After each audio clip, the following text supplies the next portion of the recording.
하나님 우리에게 주신 말씀 마태복음 9장 14절부터 17절 말씀입니다.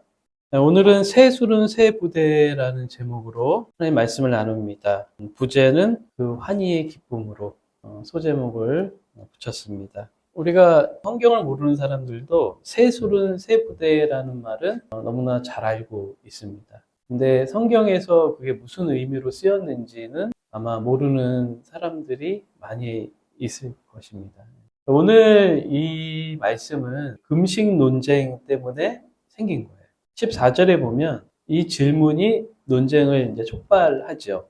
왜 금식 얘기를 꺼냈을까? 지난 시간에 우리가 뭘 얘기했죠? 예수님이 세리 마태와 죄인들과 창기들과 함께 그 집에서 식사하고 함께 시간을 보냈죠. 예수님이 아마도 그런 사람들과 함께 시간을 많이 보내면서 식사를 하시고 예수님을 이제 대접하는 사람들이 많이 있었겠죠. 우리 기독교 문화와 먹는 문화는 뗄래야 뗄 수가 없죠. 어린 시절에도 교회 하면은 같이 성도들이 같이 모여서 맛있게 식사를 준비하고 먹는 그 즐거움이 컸습니다. 예수님도 아마 이제 그랬을 것 같아요. 근데 오늘 본문에 세례 요한의 제자들이 이런 질문을 합니다. 우리와 바리새인들은 금식을 하는데 왜 당신과 당신의 제자들은 금식을 하지 않습니까? 그런 질문을 하죠. 그때 이제 예수님이 이 얘기를 하시는 거예요. 어떻게 보면 금식을 하는 거는 이 당시 종교적인 행위로서 너무 당연한 거였어요. 금식하고 기도하고 구제하는 거, 그리고 바리새인들 존경받는 지도자였고 그들이 보기에 어떻게 보면 예수님은 신흥 종교잖아요. 근데 너희들은 왜 그렇게 하지 않니? 너희들이 그게 무슨 신앙이니? 그게 무슨 종교니? 도대체 너희 뭐 하고 있는 거니? 라고 얘기를 하는 거죠. 세례 요한의 제자들이 그 얘기를 해요. 이제 세례 요한의 제자들은 당시의 어떤 규율보다도 더 엄격하게 규례를 만들어서 또 금식을 했다고 그래요. 세례 요한이 굉장히 절제된 삶을 살았잖아요. 광야에서 메뚜기와 석청만 먹고 절제된 금욕주의의 삶을 살았기 때문에 아마 제자들도 거기에 익숙했을 것 같아요. 그 당시에 이런 것들이 하나님이 보시기에 외형적인 껍데기만 남아 있었다는 거죠. 속은 없고. 하나님이 보시기에 그냥 그 안에 긍휼과 자비와 사랑과 어떤 복음의 가치와는 상관이 없는 종교적인 형식과 껍데기만 붙들고 있었다는 거예요. 사실 금식이 나쁜 게 아니죠. 구제가 나쁜 게 아니고 기도가 나쁜 게 아니죠. 근데 그렇게 함으로 인해서 그들이 얻는 게 무엇이냐. 그러니까 그들이 명분은 하나님께 영광이었어요. 그러나 진짜 속을 보면은 자기 의였다는 거죠. 이거는 오늘날 교회들이 이제 심각하게 생각해야 될 모습이에요. 2000년 전의 종교의 모습이나 지금의 모습이 많이 다르지 않다. 성경이 말하고 있는 기독교가 아니라 자기들이 만들고 싶은 종교를 어쩌면 만들어 오지 않았나. 저는 오늘 목회 서신을 쓰면서 전부터도 그런 생각을 했지만 우리 예배가 정말 예수 그리스도만 남는 예배인가? 아니면은 우리가 예배 가운데 다른 것들을 우리가 신경 쓰고 있지 않나? 여러분 예배 시간에 뭐 생각합니까? 아무것도 생각하지 않는 사람도 있을 수 있고 다른 데 정신 팔려 있는 사람도 있을 수 있고 우리 마음 가운데 오직 예수 그리스도만 남는 예배인가? 내가 이 예배 가운데 정말 기쁨과 감사와 경배가 있었나? 왜 예배를 드리러 오는가? 그런 생각을 하게 됩니다. 그러니까 자기들이 만들고 싶은 종교를 인간들은 자꾸 만들려고 그래요. 신앙인들이 내가 왜 신앙을 갖고 있는가에 대한 물음을 늘 던져야 돼요. 그 궁극적인 물음에 스스로 답을 할 수 있어야 돼요. 오늘 15절에 보면 예수님께서 혼인집인 것 같아요. 그래서 이제 신랑을 본인으로 하는 그 묘사를 하시죠. 자신을 신랑으로. 이게 이제 금식 논쟁에서 이 대답이 나오신 거예요, 예수님이. 왜 당신들은 먹고 마시고 금식은 하지 않느냐? 왜 종교적인 행위는 하지 않느냐? 그때 예수님이 본인을 신랑으로 묘사하시면서 이렇게 얘기합니다. 두 가지를 얘기해요. 첫 번째는 생배 조각에 대한 얘기를 하고 두 번째는 새 포도주, 새 부대에 대한 얘기를 하십니다. 어떻게 보면 두 가지는 비슷한 이야기죠. 예수님께서 이렇게 얘기하십니다. 혼인집 손님들이 신랑과 함께 있을 동안에 슬퍼할 수 있느냐? 그러나 신랑을 빼앗길 날이 이르르니 그때에는 금식할 것이다. 결혼식의 가장 핵심적인 단어를 얘기하면은 기쁨이죠. 기쁨이에요. 기쁨. 그래서 결혼은 일생일대의 축제의 날이고 기쁨의 날이죠. 우리 교회 공동체는 예수님의 신부예요. 예수님은 신랑이고. 그래서 우리 기독교는 언약의 공동체입니다. 예수님과 우리의 관계는 기쁨의 관계입니다. 예수님은 지금 그걸 얘기하고 계세요. 지금은 금식할 때가 아니라 기뻐할 때이다 라고 얘기를 하시는 거죠. 하나님만이 얘기할 수 있는 거죠. 이 세례 요한의 제자들이나 바리새인들은 이해를 할 수 없는 거죠. 신앙생활을 한다는 거는 그 삶에 기쁨이 있는 거예요. 신앙은 억지로 기뻐하는 게 아니라 그 기쁨이 흘러넘치는 거예요.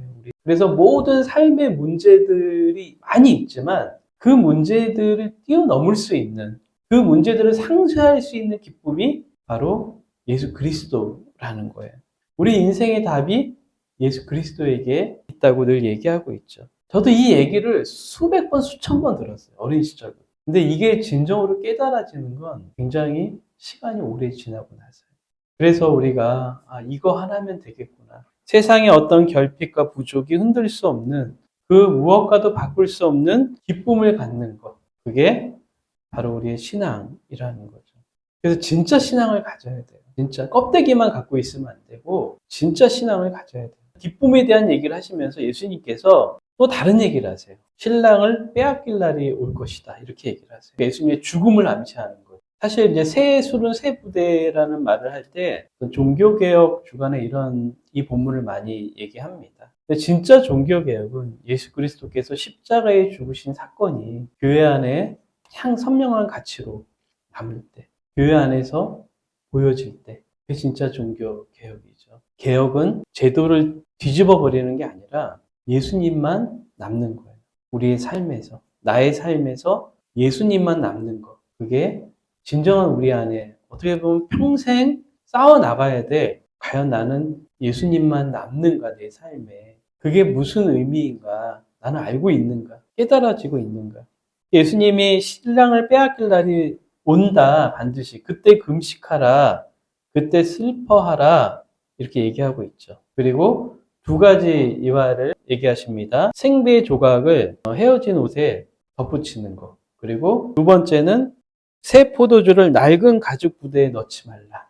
얘기를 하시죠. 둘 다 똑같은 건 뭐냐 하면 이렇게 하게 되면은 둘 다 버린다는 거예요. 생배라는 건 가공 처리가 되지 않은 천연 옷감이죠. 이거를 낡은 옷에 덧대면은 둘 다 버리게 된다는 거예요. 옷이 헤어져서. 그리고 세수를 낡은 부대에 넣게 되면은 이 가죽 부대는 오래되면 딱딱해지고 수분기가 없어져서 어떻게 되냐면 이게 팽창하면서 가죽 부대가 이렇게 늘어나야 되는데 터져버리는 거예요. 감당이 안 되는 거예요. 낡은 옷이 생배를 감당할 수 없고 이 낡은 가죽 부대가 이 새 포도주를 감당할 수 없다는 거예요. 예수님이 말씀하시는 어떻게 보면 굉장히 직설적으로 얘기하고 계신 거예요. 이게 비유 같지만 이 당시의 사람들에게 그렇게 얘기하는 거예요. 너희의 종교가 나를 담을 수 없다. 예전에 어떤 그 크리스천 PD가 아들이 있었는데 아들하고 이제 멀리 떨어져 있었나 봐요. 근데 오디션을 이제 아들이 보러 가는데 그 아들과 통화를 하고 전화를 끊고 나서 그 아빠인 PD가 그 순간 이제 아들을 위해서 기도한 내용이 이제 칼럼에 실렸어요. 그 기도문이 이렇습니다. 하나님, 우리 아들이 불확실과 불안과 초조함을 잘 겪어내면서 건강한 인간이 되게 하시고 성공과 확신으로만 똘똘 뭉친 괴물이 되지 않게 해주소서. 보통 사람들이면 그렇게 기도할 거 아니에요. 이번 오디션 꼭 붙게 하여 주시옵소서. 이렇게 얘기할 거 아니에요. 근데 이 크리스천 PD는 아들을 위해서 불확실과 불안과 초조함을 잘 견딜 수 있는 건강한 인간이 되게 해달라. 저는 이 기도가 우리 크리스천이 해야 될 기도가 아닌가 그런 생각을 합니다. 여러분들이 이제 대입을 준비하고 취업을 준비하고 여러 가지 삶의 길들을 준비할 때 우리는 다 성공하고 확실한 보증된 길을 가기를 원할 수 있어요. 근데 과연 그런 마음이 나를 성장시킬 수 있는가? 오히려 우리 삶의 불안과 확실과 초조함을 잘 견뎌낼 수 있는 그 힘이 진짜 우리의 힘이라는 거예요. 우리 삶에는 늘 이런 문제들이 다가와요. 끊임없이. 이 문제가 끝난다고 문제가 없어지는 게 아니에요. 인생이랑 늘 문제가 다가오는데 그거를 잘 견뎌낼 수 있는. 내년도 기도 희망 중에 하나가 여러 가지가 있는데 그 중에 하나가 뭐냐 하면은 내년에 닥칠 어려움들을 의연하게 담대하게 대처할 수 있기를 기도 하나를 썼어요. 우리가 가치와 신념이 아니라 성공과 물질에 매달려 있는 괴물을 계속 이 시대가 만들어내고 있어요. 우리나라가 성공주의에 물든 천재들을 양성하고 그들이 정치 지도자가 되어 지금 이 나라와 민족을 망치고 있습니다. 그것은 구한말기도 마찬가지였어요. 그리고 나라를 지킨 사람들은 가치와 신념으로 건강하게 성장한 기득권을 버리고 자신을 희생하는 용기 있는 사람들이었어요. 저도 우리 아이들을 위해서 기도할 때 아비의 마음으로 성공하고 잘 되도록 기도하고 싶습니다. 세상적인 성공이 중요한가? 아니면 성경의 바른 가치관으로 주님이 걸으신 십자가의 길을 걷는 것이 옳은 것인가를 결정해야 할 때가 올 때 용기를 낼 수 있는 힘이 있기를 기도합니다. 두 가지가 다 되면 좋겠죠. 우리 삶에 어떤 결단을 내려야 될 때가 옵니다. 용기를 낼 수 있는 힘이 우리 자녀들에게 있기를 기도합니다. 성도들의 성공을 위해서도 예전에 제가 멘토링을 한참 할 때 어떤 고3 아이를 멘토링 했던 적이 있어요.